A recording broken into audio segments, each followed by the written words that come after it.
Bueno, ya haremos una investigación a ver quién le ha tendido una trampa a Isabel ahí en su mesa. Se ha plegado una mesa, lo digo para los que estaban en Facebook ya ahí escuchando, ya han oído ahí el jaleo y todo. Bueno, nos vamos a primera epístola de Juan, capítulo de 2. ¿Qué versículo nos tocaría hoy? A ver, mis ayudantes que siempre me guían. 2.16. ¿Qué vimos la semana pasada? El 2.15. ¿Y ya queréis pasar al 2.16? ¿Sí? ¿Ya acabamos? Que sí, dice. Carmen está convencida. Bueno, nos vamos a quedar un poquito más en el 2.15. Yo para llevaros la contra,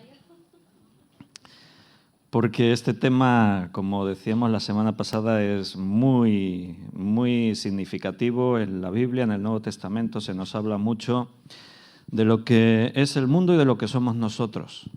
Y es un tema importante, así que ahí nos vamos a detener un poquito más antes de pasar al 16, porque el 16 no cambia el tema. Nos está ayudando a entender mejor lo que dice el 15. No améis al mundo ni las cosas que están en el mundo. Si alguno ama al mundo, el amor del Padre no está en él. Y lo peor, lo más terrible de todo es esto que dice al final del versículo, que si alguno ama al mundo, el amor del Padre no está en él. Y eso a mí sí que me preocupa, porque yo quiero tener el amor del Padre. ¿Verdad que eso sí que es un motivo de preocupación? ¿Quién quieres que sea el dueño de tu corazón? ¿Quién quieres que sea aquel que ama tu alma? Bueno, pues aquí hay un gran dilema. Y fíjate, y lo volvemos a repetir, que esto es o blanco o negro, pero no hay un punto intermedio. O estamos con el mundo o estamos con Dios. O sea, no existe el decir, bueno, yo no me voy a ningún extremo y me quedo por ahí. No, o estás con el amor a tu papá celestial o estás con tu amor a las cosas que son de este mundo. Y esa es la gran cuestión, y esto es el dilema. Y no aparece aquí nuevo el concepto, venimos desde más atrás, solo que anteriormente Juan hablaba de la luz, hablaba de las tinieblas, hablaba de la verdad, hablaba de dónde nos encontramos, y ahora habla de el amor, ese sentimiento profundo que es el que caracteriza al ser humano. Fuimos creados a imagen y semejanza de Dios y sabes que Dios es amor. Entonces, el amor es aquello que mueve el mundo, el centro de la familia, de todo lo que ocurre en el mundo, para bien o para mal. Porque nota que aquí está hablando de un amor negativo, sería el amor por el mundo, y está hablando del amor que tiene que ser, el amor positivo, que es el amor a Dios. Cuando tú amas a Dios, todo esto se va a materializar, se va a demostrar en otras formas de amor. Hemos estado viendo que no podemos diferenciar del amor a Dios y del amor a los hermanos. Se llega a decir que si tú dices que amas a Dios pero aborreces a tu hermano, eres un mentiroso, no estás amando a Dios.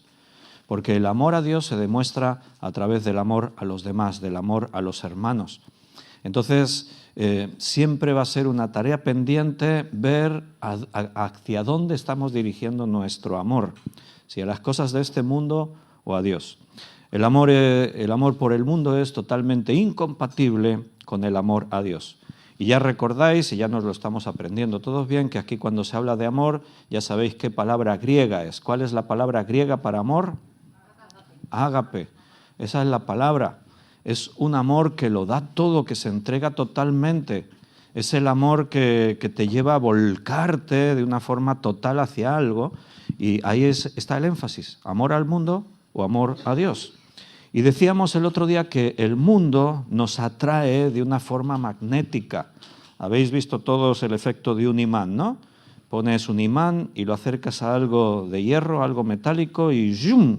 El imán lo atrae y se pega. Y para separarlo tienes que ejercer una fuerza, tienes que alejarlo. Pues el mundo hace eso con nosotros, nos atrae de una forma poderosa. Todo lo que es de este mundo siempre ejerce una atracción sobre nosotros. Y no puedes evitarlo. Esa atracción está ahí, es real, no podemos ignorarlo. Piensa que en el cristianismo siempre ha habido una lucha tremenda hacia todo esto. Los cristianos piadosos que querían alejarse del pecado, del mundo, pues algunos inventaron lo que se conoce como monasticismo, que en la historia de la Iglesia, que es un estudio que estamos teniendo todos los sábados, pues ya llegaremos a ver cuando el monasticismo aparezca en ese momento histórico. Y el monasticismo surge precisamente porque algunos cristianos, viendo que sucumben a las tentaciones, viendo que no consiguen vencer la tentación y por lo tanto caen en el pecado, en cosas del mundo, como dice en el versículo 16 que ya estudiaremos, los deseos de la carne, los deseos de los ojos y la vanagloria de la vida, pues algunos tuvieron una idea brillante y dijeron, oye, pues si nos vamos a vivir lejos del mundo, así nos libraremos de la atracción del mundo. Y ahí se inventó el monasticismo, los monasterios. Ahí se iban a un lugar lejano, los monasterios se construían en lugares apartados del mundo, y ahí se iban monjes, monjas, y ahí pues ya vivían vidas de sencillez, de pobreza. Algunos hacían votos de pobreza, otros hacían votos de cualquier cosa, ¿no? Y ahí estaban alejados del mundo. Pero de pronto pues descubrieron algo, y es que allí donde ellos iban, el mundo iba con ellos, y no podían librarse del mundo. En los monasterios también había tentaciones, también había pecados. Así que no era una escapatoria. No te puedes ir a ningún sitio para escapar del mundo, porque el mundo lo llevas contigo allí donde quieras que vas. Y entonces pues se seguían inventando cosas. Pues si estar tan lejos en un monasterio no nos impide, pues vamos a flagelarnos. Y entonces hacían uso de la flagelación. Ellos mismos con látigos, pues en su espalda desnuda se golpeaban a ver si el dolor y el sufrimiento les quitaba de la cabeza las tentaciones. Y se ceñían el cilicio y a veces se ponían así, ¿no? Unas prendas así como un corsé bien apretado, y por dentro del corsé se ponían cosas que pinchaban. Porque el látigo te azotas un poco y ya te vas. Y te duele, pero mientras llevas ahí ese corsé puesto ahí que te pincha por todas partes, tienes a tu cuerpo sometido al dolor, y así pues se te olvidan las tentaciones y otras muchas formas que se practicaban por ahí. Pero no servía para nada, porque las tentaciones seguían estando ahí. Porque el mundo forma parte de la naturaleza humana. Recuerda que dijimos que la palabra mundo, aquí en el griego, es la palabra cosmos, y no está en contradicción cuando dice aquí no améis al mundo, ni las cosas que están en el mundo, no está en contradicción cuando dice en Juan 3:16 de tal manera amó Dios al mundo. Porque allí tú ya entiendes, según el contexto, siempre el contexto es lo que nos aclara a qué se refiere. Allí mundo se está refiriendo a la raza humana, a la humanidad, y a la humanidad Dios la ama de tal manera que dio a Jesucristo. Aquí mundo tiene otro significado según el contexto, se refiere a la forma de vida que el mundo nos plantea. La humanidad sigue una forma de vida, una serie de hábitos que están fundamentados en el pecado, porque el mundo está maldito por el pecado. Así que aprendemos por lo menos estos dos conceptos. Por un lado, donde quiera que vayas, llevas al mundo contigo. Eso es algo que tenemos claro. Segundo concepto, Dios tiene el propósito de que estemos en este mundo. ¿Vale? Para los que tomáis nota, repito, donde quiera que vayas, ese es un concepto que nos queda claro, llevas al mundo contigo.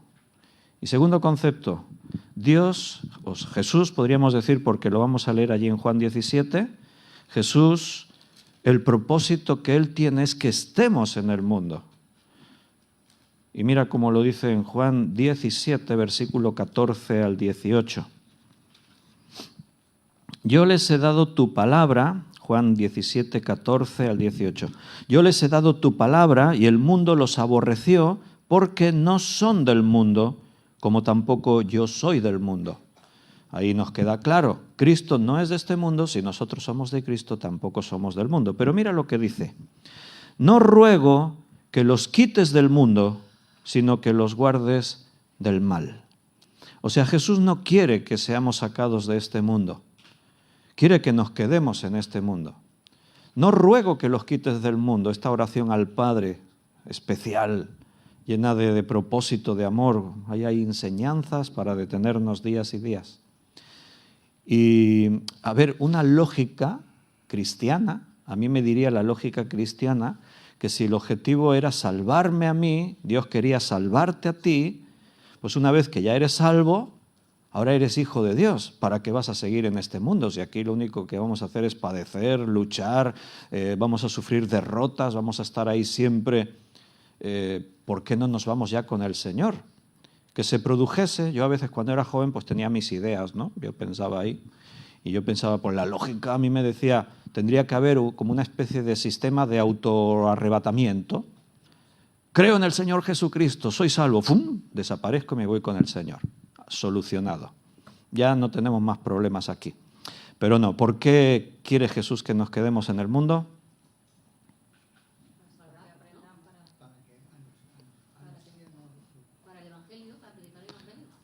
Para predicar el Evangelio, para que anunciemos el mensaje de salvación. Porque ¿qué somos ahora nosotros?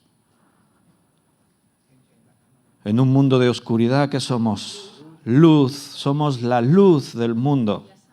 Cristo es la luz del mundo, dijo, mientras yo estoy en este mundo soy la luz del mundo, pero Él se fue y nos dejó a nosotros y dijo, vosotros sois la luz del mundo. Y la sal, dice Tamara también. Bien, pues entonces Cristo no quiere sacarnos del mundo. Y vuelve a insistir, versículo 16, no son del mundo, como tampoco yo soy del mundo.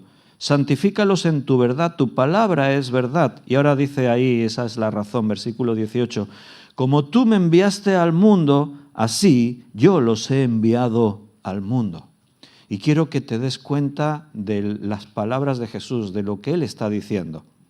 Porque dice que ya no somos del mundo, como Él no es del mundo. Pero como tú, oh Padre, me enviaste, dice Jesús, así yo los he enviado al mundo.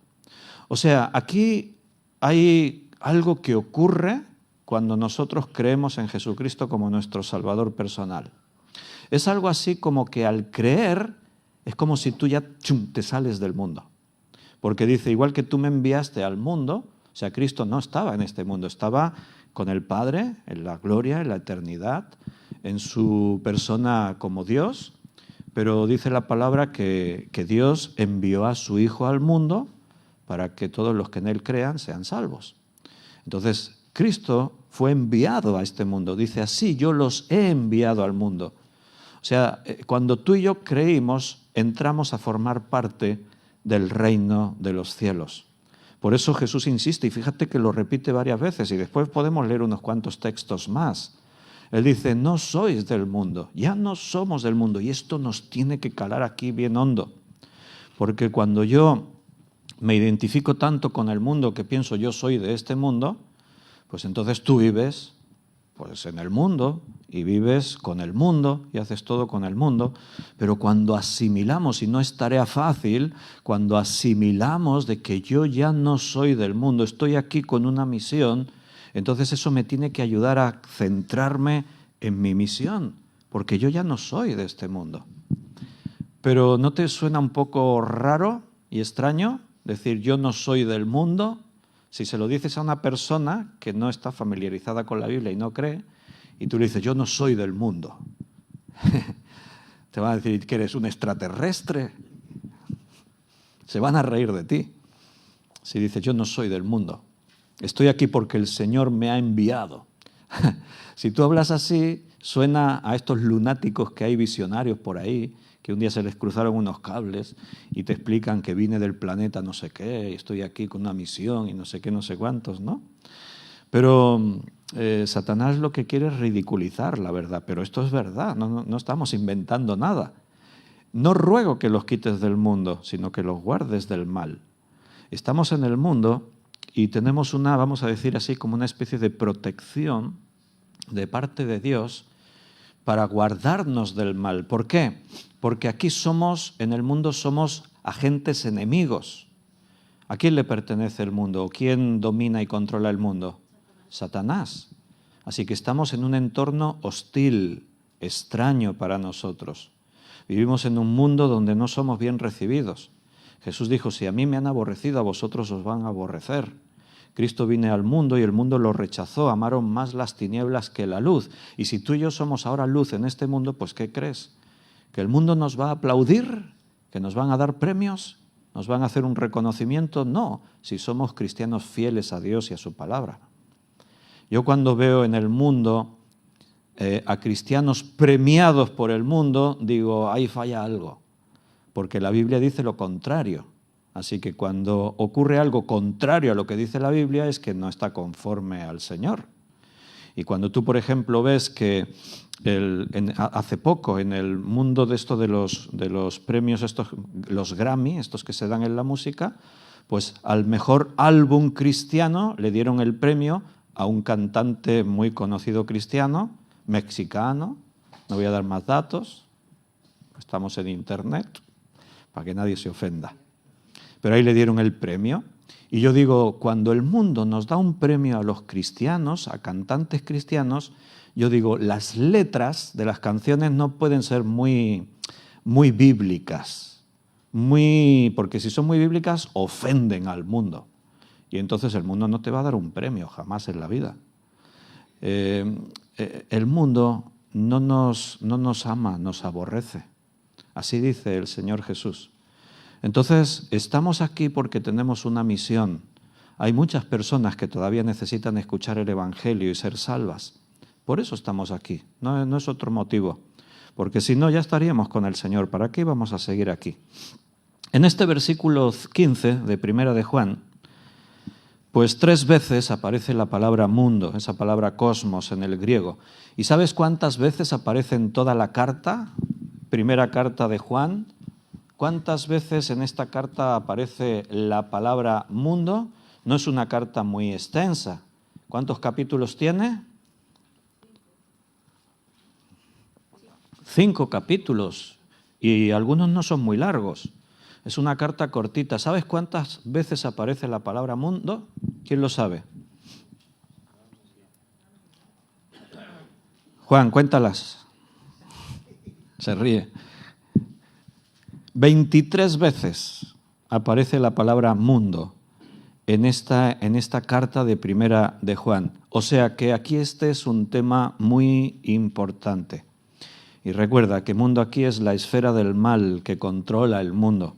No está hablando de tu vida en familia, no está hablando de las personas a las que tenemos que amar y predicar el Evangelio, no está hablando de las buenas acciones, está hablando de esa esfera del mal que controla el mundo, el materialismo, las perversiones, la carnalidad. Bueno, después, como hemos dicho, ya se explica en el versículo 16 y 17.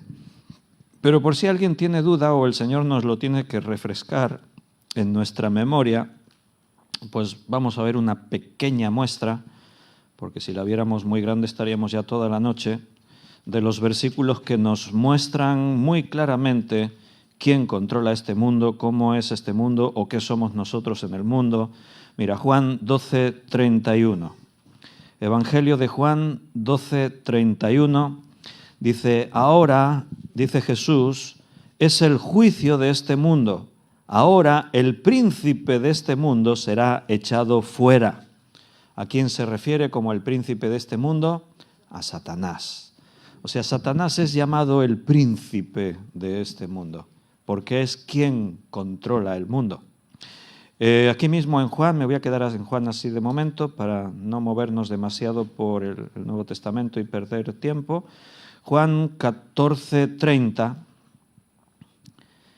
No hablaré ya mucho con vosotros porque viene el príncipe de este mundo y él nada tiene en mí. Otra vez se refiere a Satanás como el príncipe de este mundo. Y ya que estamos aquí en Juan, y aunque no habla de quién controla el mundo, pero sí de nosotros, pues mira el versículo 17.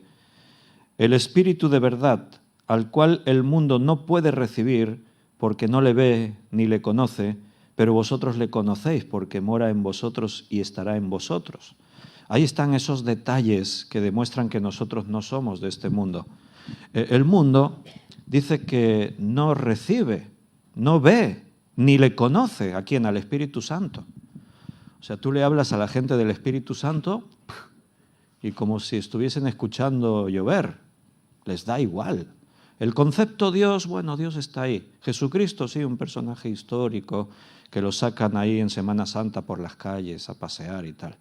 Pero el Espíritu Santo, el mundo no le reconoce, dice, no lo puede recibir porque no lo ve ni le conoce. Pero vosotros, nosotros los creyentes, le conocéis, decía Jesús, porque mora en vosotros y estará con vosotros. Por eso no somos de este mundo, porque tenemos cosas que el mundo no tiene, pero no solo es que no tenga el mundo, sino que no entienden, no ven, no lo conocen, no lo pueden percibir. Entonces, en Juan 14, 17. Sigo en Juan, capítulo 16, versículo 11. Juan 16, 11.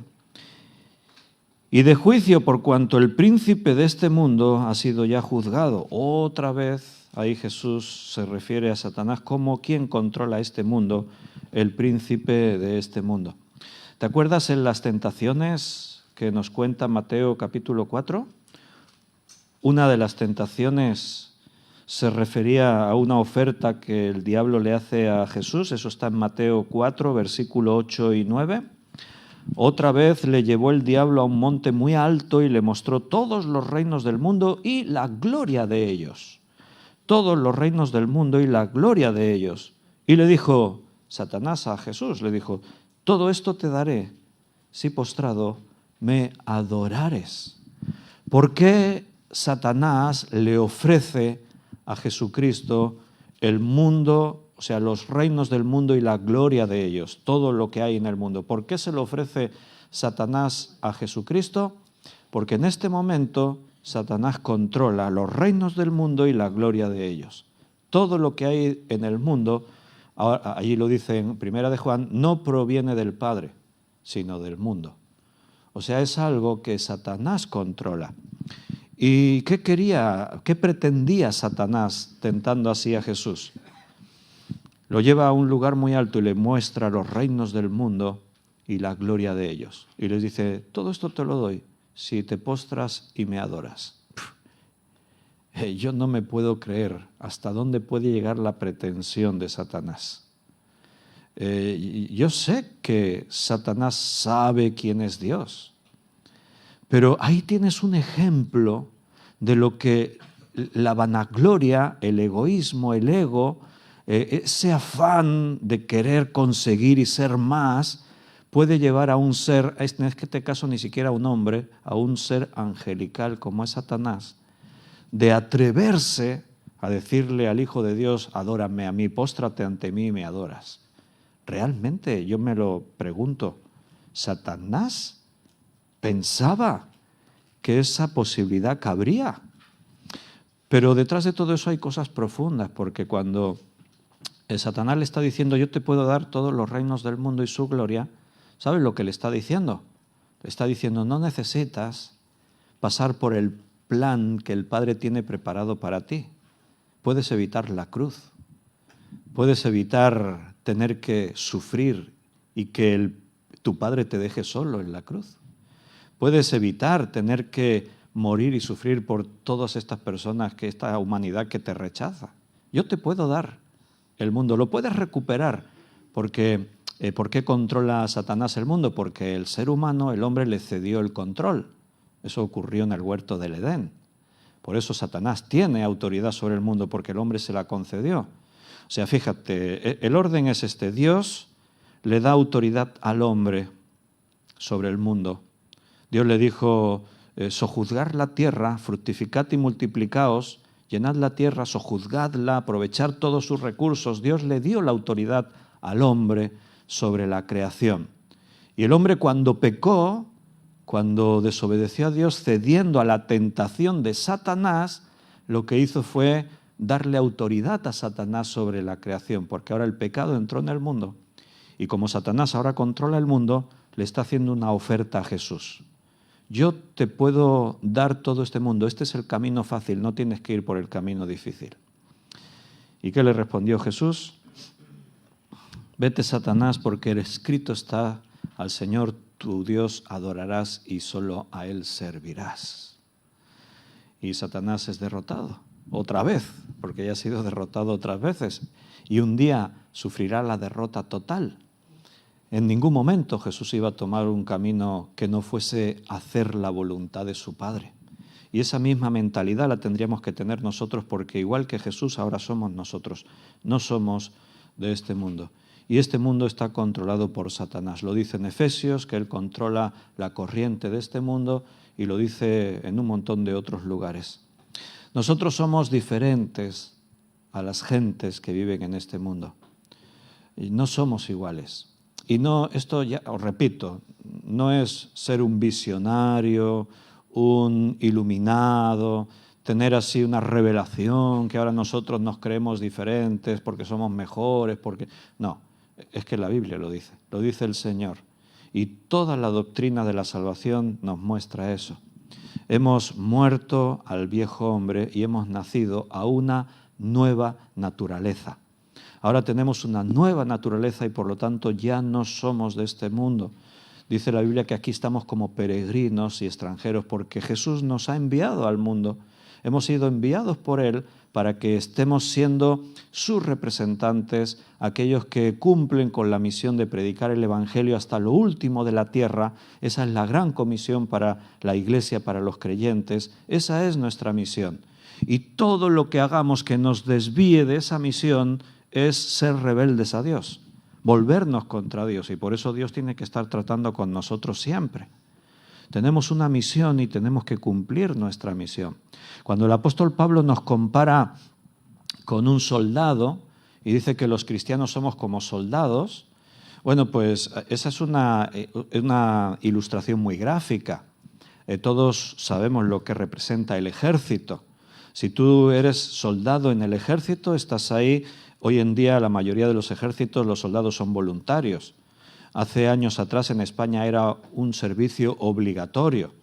Si un país entra en guerra, muy posiblemente vuelve a obligar a los ciudadanos que entren a tomar las armas. Cuando es necesario en un país, se obliga. Entonces, cuando tú entras a formar parte del ejército, te comprometes con el ejército. Paco, ¿qué hiciste al poco de estar recibiendo instrucción? ¿Qué es lo que se hace delante de la bandera? Inclinas la cabeza y besas la bandera, haces un juramento. Juras defender tu patria y lo que esa bandera está representando.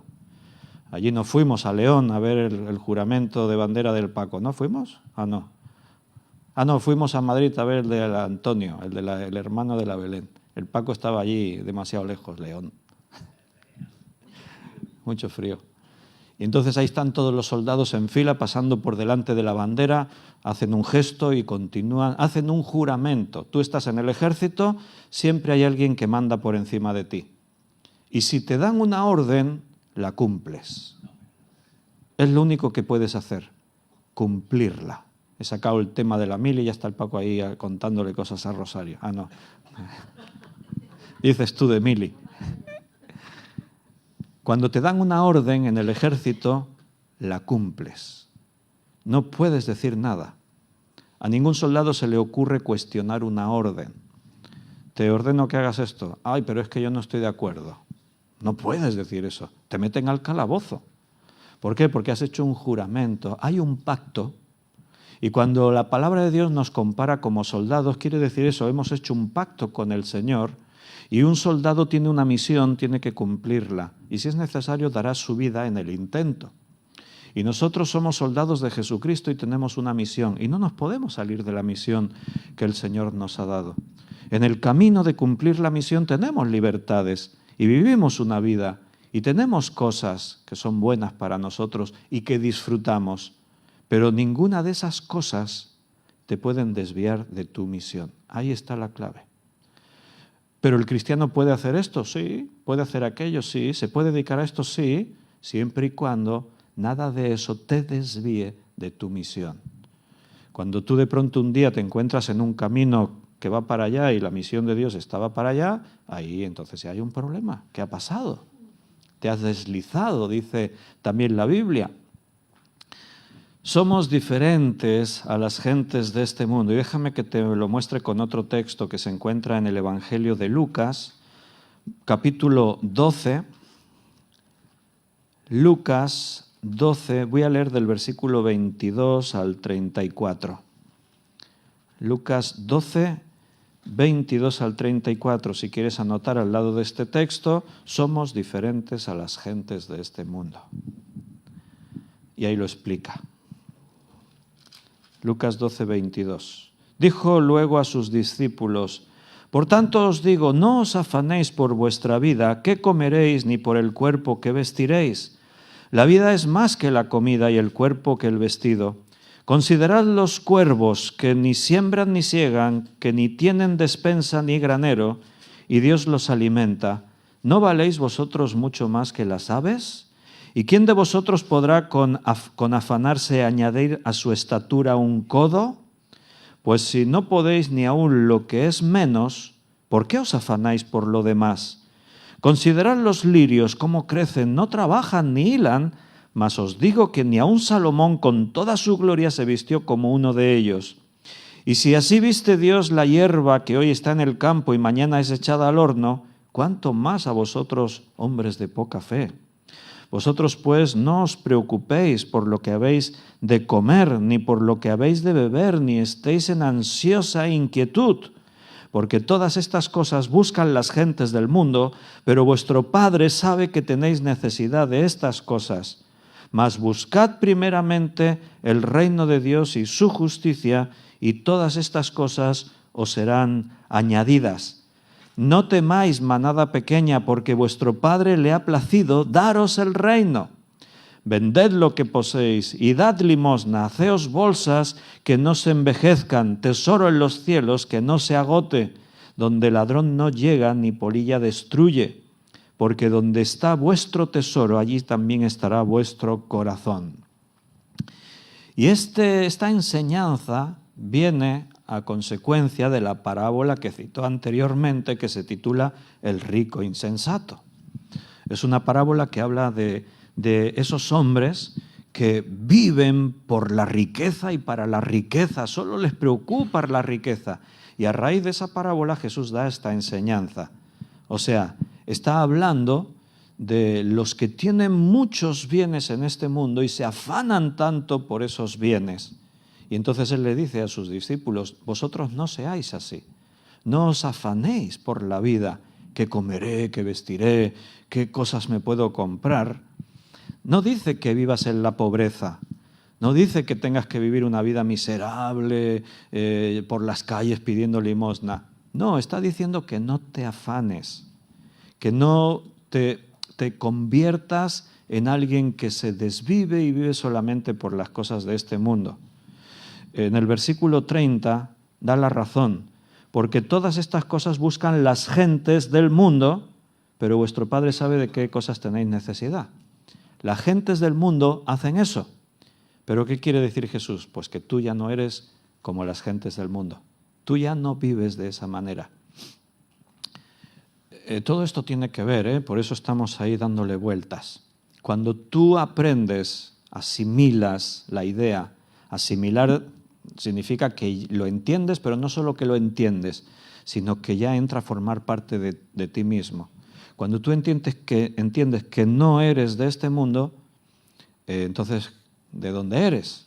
Ya lo hemos dicho, del reino de Dios.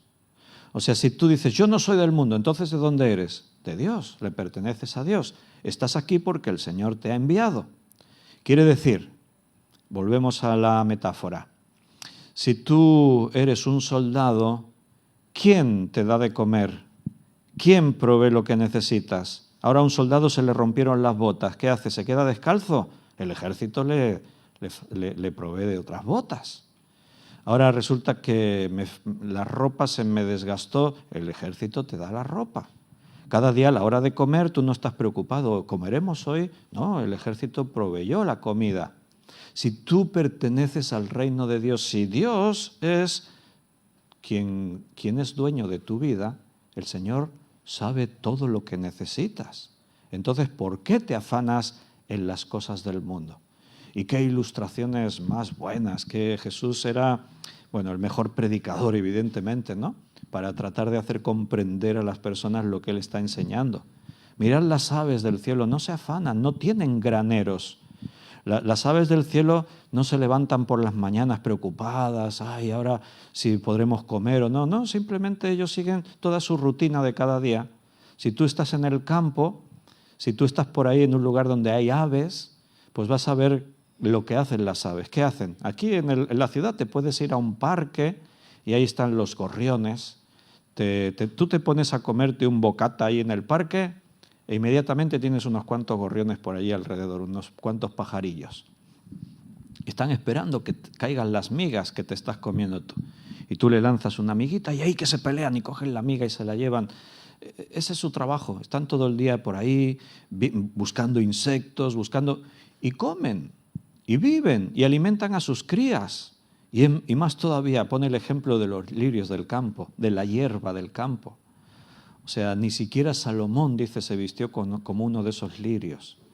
Y no valéis vosotros más que las aves, no valéis vosotros más que los lirios o que la hierba que hoy es y mañana es echada al fuego. Bueno, pues Dios tiene cuidado de ti. Tú eres importante para Dios.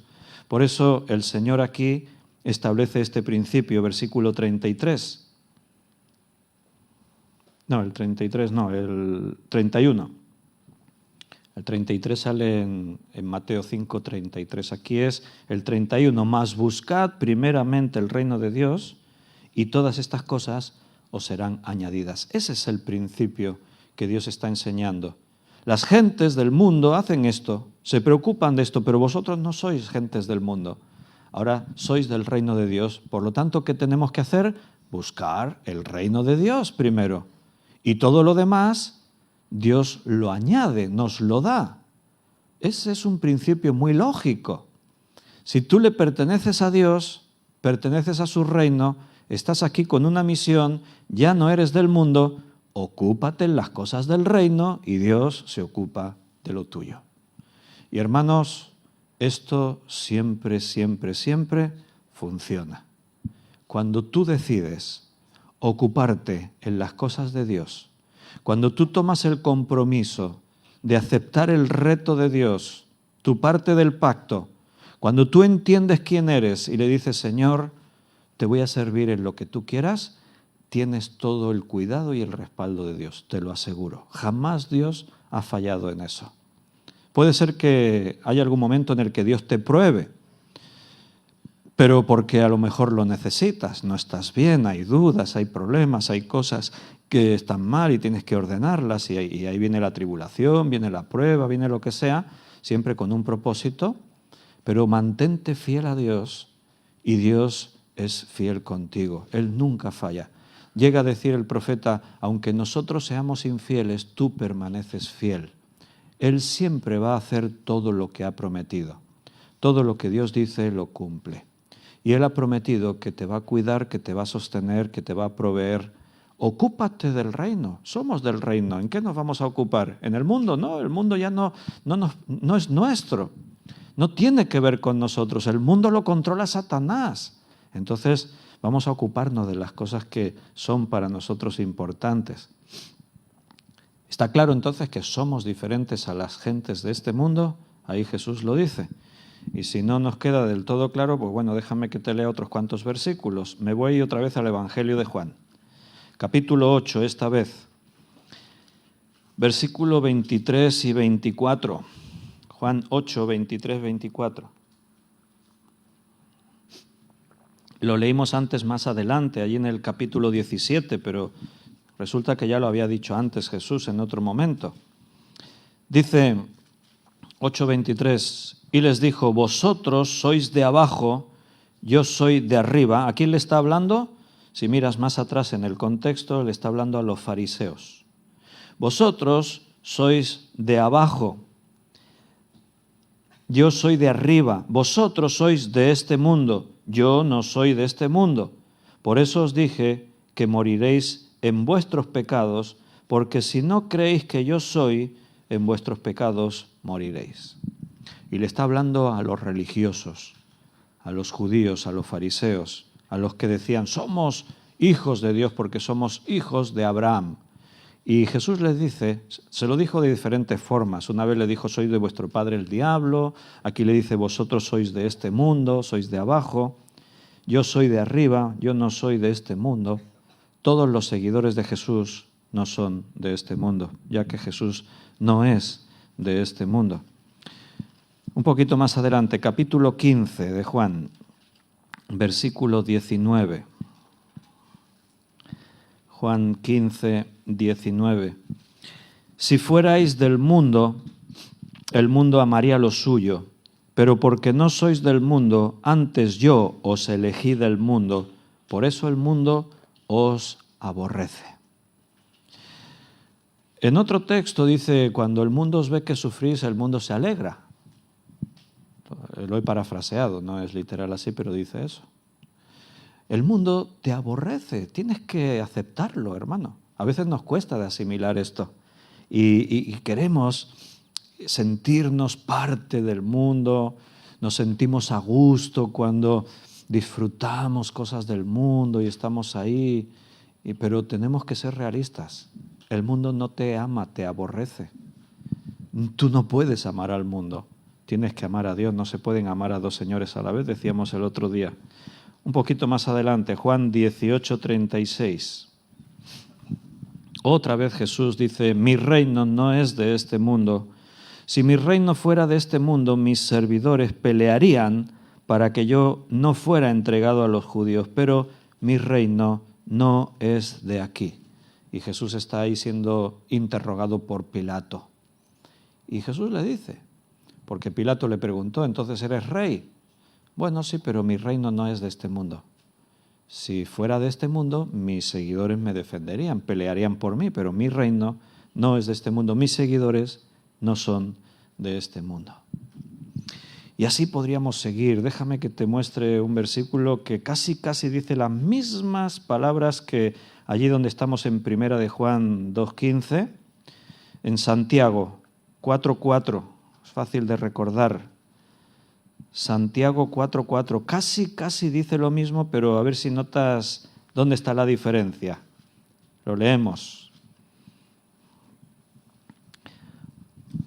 Oh almas adúlteras, ¿no sabéis que la amistad del mundo es enemistad contra Dios? Cualquiera pues que quiera ser amigo del mundo se constituye enemigo de Dios. No es Primera de Juan 2:15, allí dice no améis al mundo.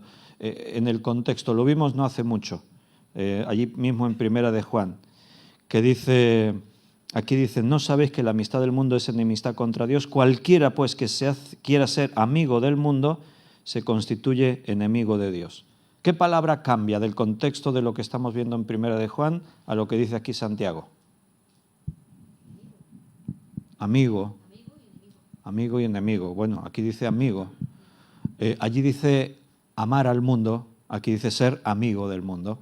Esa es la diferencia, pero son palabras que están en acorde, en armonía. Allí dice que no amemos al mundo ni las cosas que son del mundo. Cualquiera que es amigo del mundo, aquí dice eso, cualquiera que es amigo del mundo se constituye enemigo de Dios. O sea, amar al mundo o ser amigo del mundo, se complementan los conceptos y está hablando de lo mismo. Juan habla de amar y Santiago habla de ser amigo. Cuando tú eres amigo de alguien es porque compartes con esa persona. Ser amigo implica tener cosas en común, compartir tiempo en común, sentimientos en común, tener una relación en común. Bueno, tú no puedes tener nada en común con el mundo. El lugar de amor dice amistad, Santiago, pero significa lo mismo. Y hay un texto que no lo puedo pasar por alto, y de esta manera os muestro dos cosas. Me estoy refiriendo a Romanos, capítulo 12, versículo 2.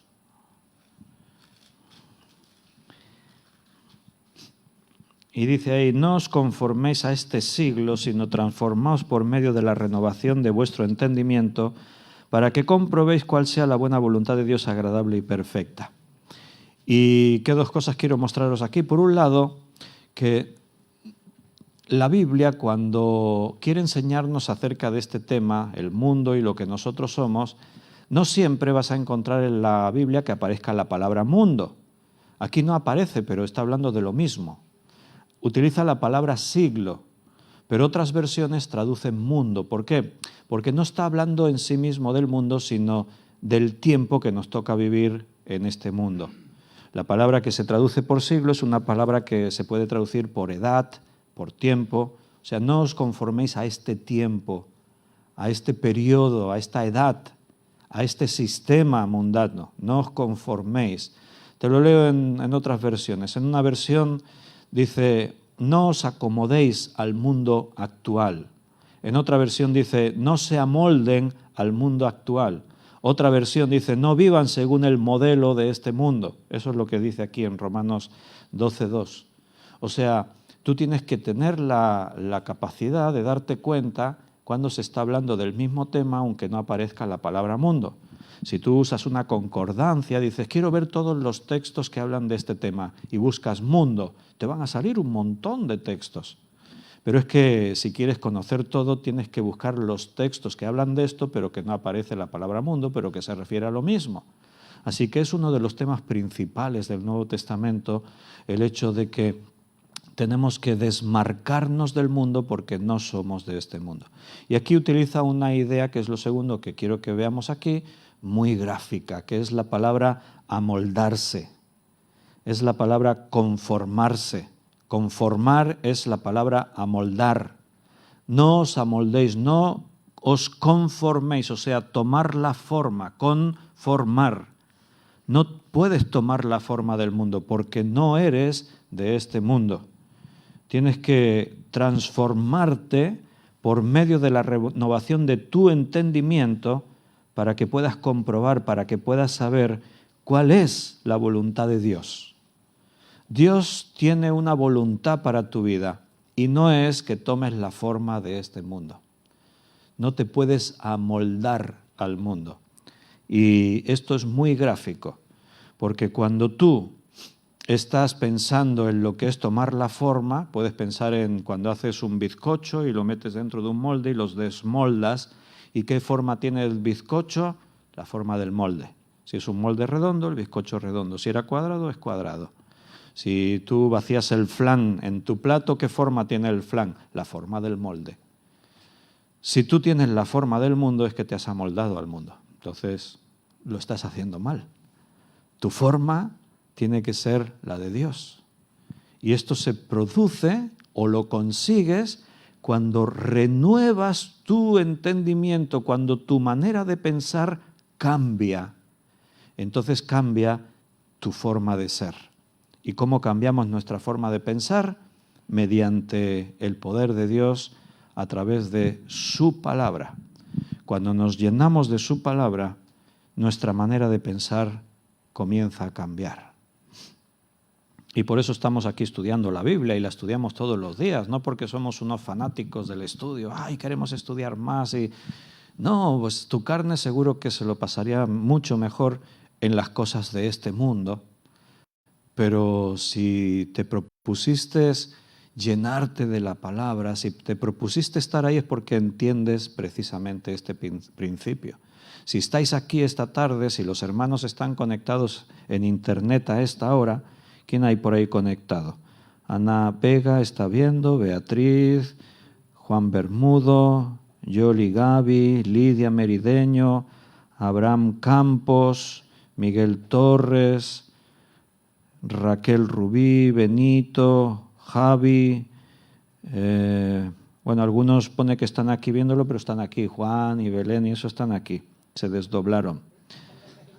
Ahí están Noemí Ruz, está Liliana, está David Liliana, José María, Ana Rita. Bueno, pues todos los que estáis participando de este estudio, para mí está muy claro que no es para venir aquí porque, oye, qué bien que nos entretenemos. Yo me alegro mucho si disfrutáis de estar ahí escuchando la palabra y es un buen tiempo, pero en el fondo no estamos ahí porque es lo más divertido, lo que más nos entretiene, lo que a nuestro cuerpo ahora le satisface. Estamos ahí porque hemos entendido que lo necesitamos, porque formamos parte de eso, porque es lo que Dios quiere para nuestra vida. Por eso lo hacemos. No lo hacemos por el placer de hacerlo, aunque podamos sentir placer en las cosas de Dios, pero lo hacemos por el sentido de la responsabilidad. Porque sé que es mi obligación, sé que tengo que hacerlo y por eso lo hago. Y he vuelto a Primera de Juan, capítulo 2, porque vamos a pasar ya al versículo 16.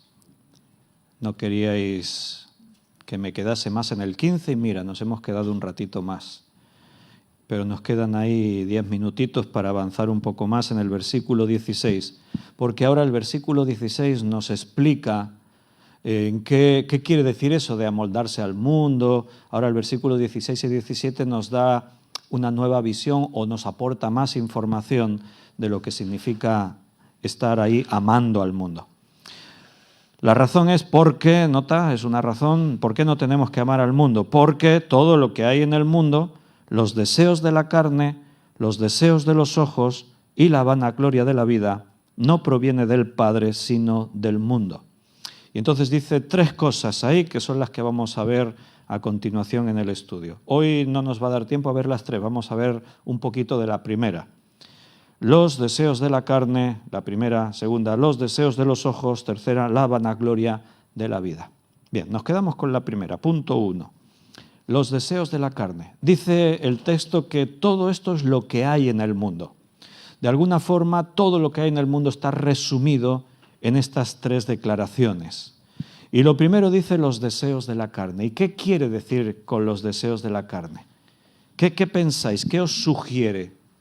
Los hermanos que están aquí, los que están en internet también pueden escribir. Si quieren, yo tengo aquí el chat abierto en mi teléfono y lo puedo ver. ¿Qué os sugieren? ¿Qué os sugiere la idea, los deseos de la carne? ¿Qué cosas se os vienen a la cabeza? La televisión, dice la Rosario, redes sociales, la comida, el alcohol, salir por la noche. ¿De día se puede salir? Las tentaciones, el pecado, lo palpable. Todo lo que deriva en degeneración.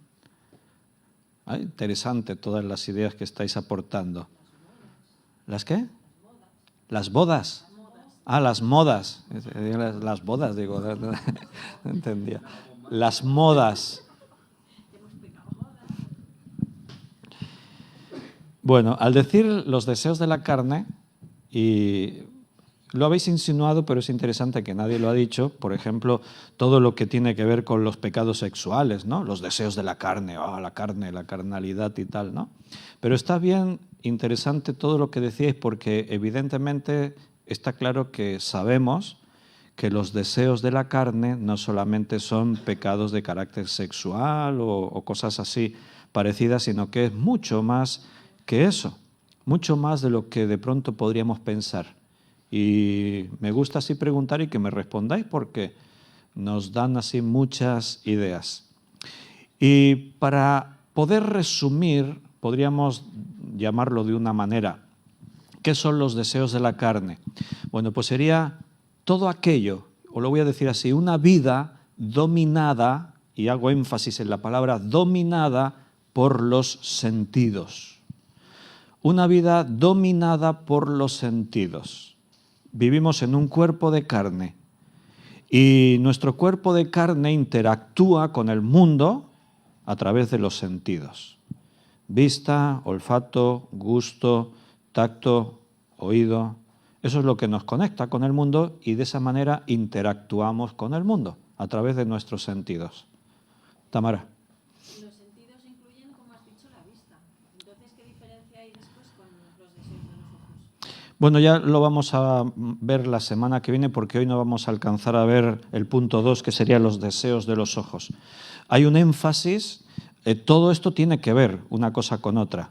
O sea, los deseos de la carne tienen que ver con los deseos, los deseos de la carne tienen que ver con los deseos de los ojos, pero también tienen que ver con la vanagloria de la vida, y una cosa tiene que ver con la otra.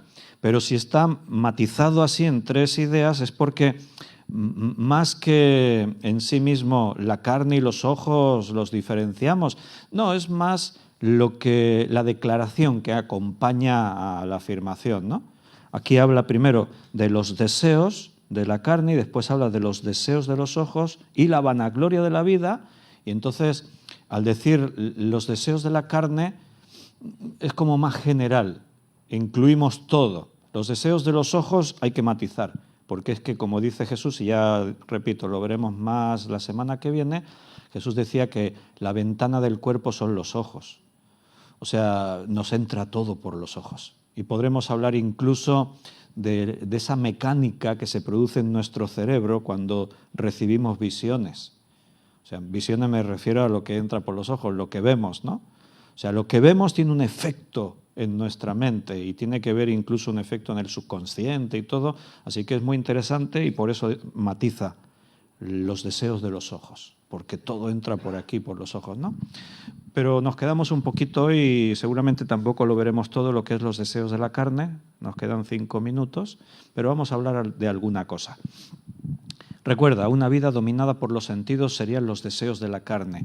Tú pierdes el control sobre ti mismo y es tu carne, toda tu carne del cuerpo, tus sentidos los que controlan, los que dominan, ¿no?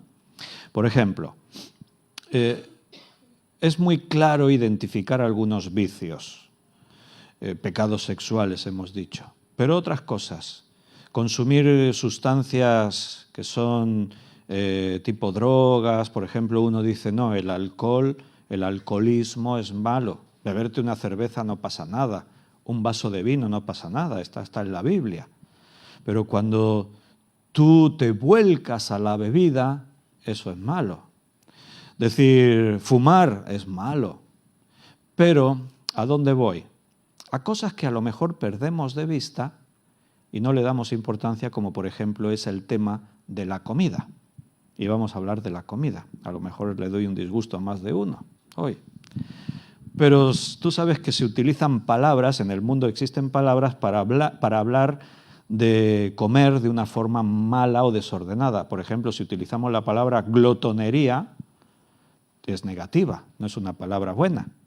Si dices, este es un glotón, no le estás echando un piropo, le estás diciendo algo negativo. Este es un glotón. De hecho, uno de los 7 pecados capitales que la Iglesia Católica Romana enumeró tratando de definir tipos de pecado, uno de los 7 pecados capitales es la gula, que es un problema, un trastorno del hábito alimenticio. Es comer sin freno, con desenfreno. Es comer, pues, sin medida, ¿no? Y entonces, pues, los cristianos a veces lo ven desde esa perspectiva distorsionada. Un cristiano puede decir, no, no se puede fumar. Un cristiano puede decir, no, no se tiene que beber bebidas alcohólicas, eso de beberte, me voy a beber un whisky. No, no, eso no lo puede hacer. Pero sí que el mismo que dice, esto no se puede, después se atiborra de comer. Y come no lo que necesita, sino mucho más allá de lo que necesita. Y ahí no pasa nada. Oye, que comer es pecado. Pues comer es pecado. ¿Quién piensa así? No, hombre, comer no pasa nada. Pero ¿sabes lo que dice la Biblia? Os enseño alguna pequeña muestra. Vámonos al libro de Proverbios, que ahí tenemos siempre los proverbios son esas perlas que a veces, pues, con poquitas palabras nos dicen muchas cosas. Y me voy a los Proverbios, primero 28. Me voy primero al capítulo 28 del libro de Proverbios y después os mostraré alguno más en el 23. Pero en Proverbios 28, versículo 7, dice, el que guarda la ley es hijo prudente, mas el que es compañero de glotones avergüenza a su padre. Y fíjate que hace un contraste entre guardar la ley o estar en compañía de glotones, o sea, o ser un glotón. Un glotón es aquel que come desmedidamente. Se pone ahí a comer. Interesante. Que se compare, o guardas la ley de Dios o estás ahí comiendo de esa forma desproporcionada. Pero me gusta mucho lo que dice en el capítulo 23 de aquí de Proverbios. Primero voy a leer el versículo 20 y 21. Proverbios 23, 20 al 21 dice: no estés con los bebedores de vino, ni con los comedores de carne, porque el bebedor y el comilón empobrecerán, y el sueño hará vestir vestidos rotos. No está mal que comas carne o que bebas.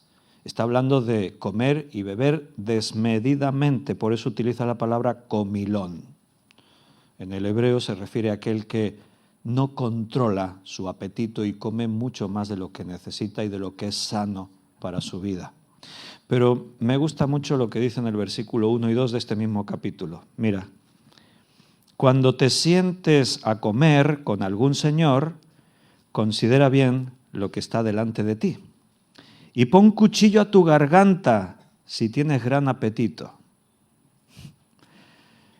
A ver, déjame que aclare que esto es un proverbio y es lectura, es estilo literario, es poesía. No está diciendo que ahora comas con un cuchillo ahí puesto y cuando veas que te estás descontrolando, aprieta el cuchillo. No dice eso, es poesía. Entonces, esto es una figura retórica y tú tienes que interpretarlo como tal. ¿Qué quiere decir? Cuando te sientes a comer con algún señor, ¿quién es un señor? Un hombre mayor ya que... No, una persona, un hombre. Cuando te sientes a comer con alguien, recuerda, de forma figurada, es poético esto, ¿eh? Considera lo que está delante de ti. No comas así por comer. ¡Uy, esto qué rico!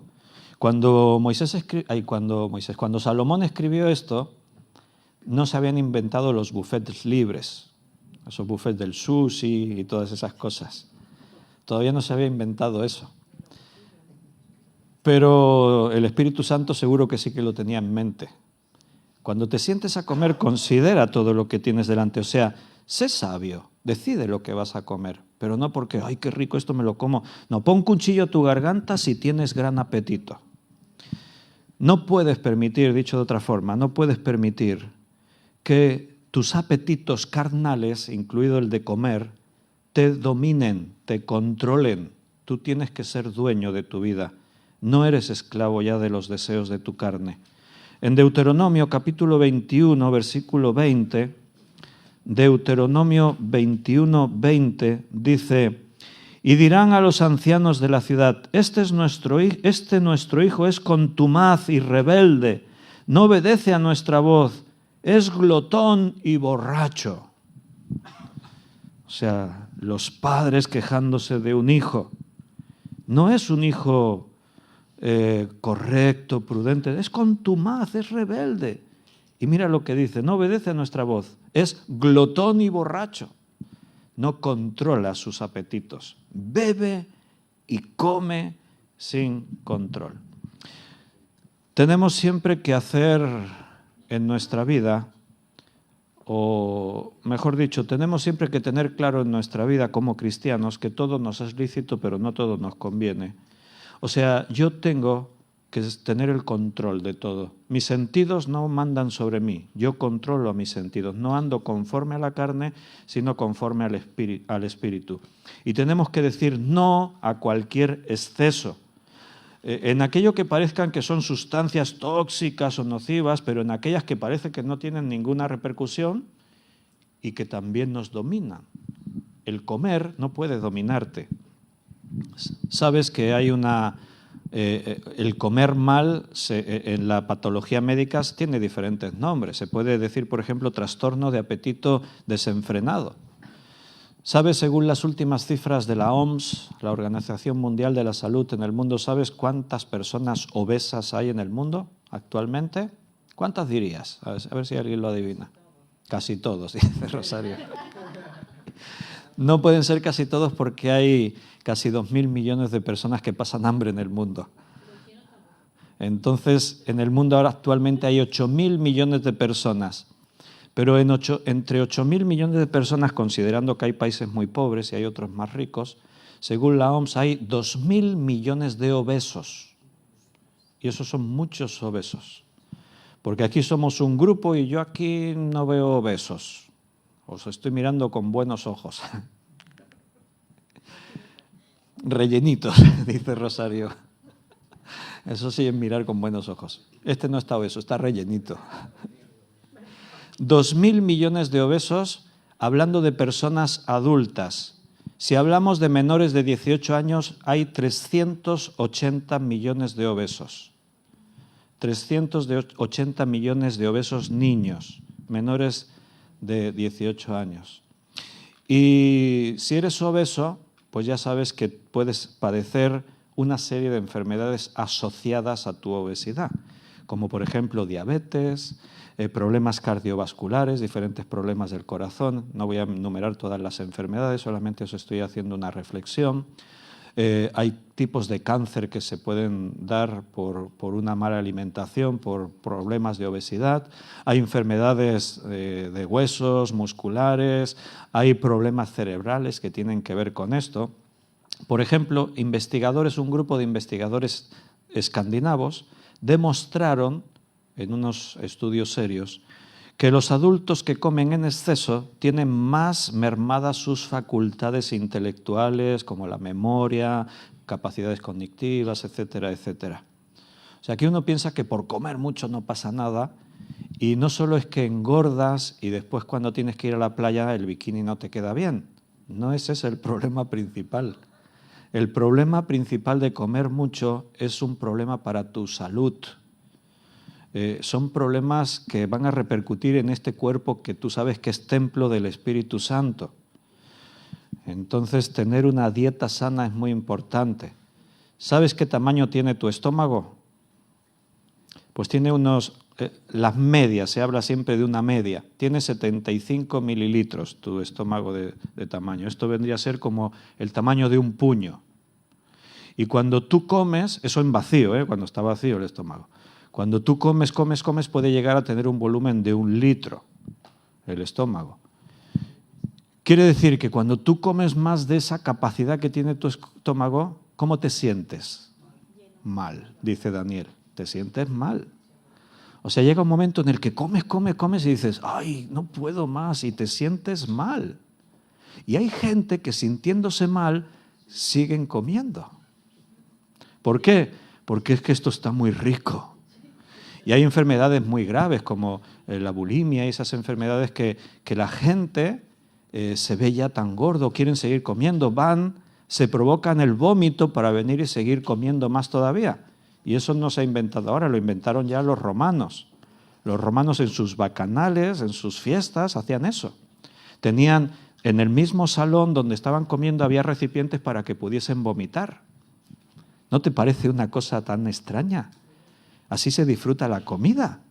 Es que queremos comer, eso es un vicio, es un desenfreno, y para ello pues me tengo que provocar el vómito para poder seguir comiendo todas estas delicias. Bueno, los expertos nutricionistas te recomiendan que tomes alimentos abundantes en ácidos grasos omega 3, come aguacates, come nueces, aceite de oliva, pescados grasos, come cosas de estas buenas. Y contrólate en todo lo que comes. Nos despedimos aquí. Si Dios quiere, el próximo martes seguimos con este tema del mundo, los deseos de la carne, los deseos de los ojos y la vanagloria de la vida. Nos despedimos de los hermanos que están en internet. Un abrazo fuerte. Manoli y Lola, que a veces también se conecta ahí con la Manoli. Le mandamos un abrazo a los murcianos y a todos los demás. Nos vemos mañana, si Dios quiere, a las 9 de la noche, mañana miércoles.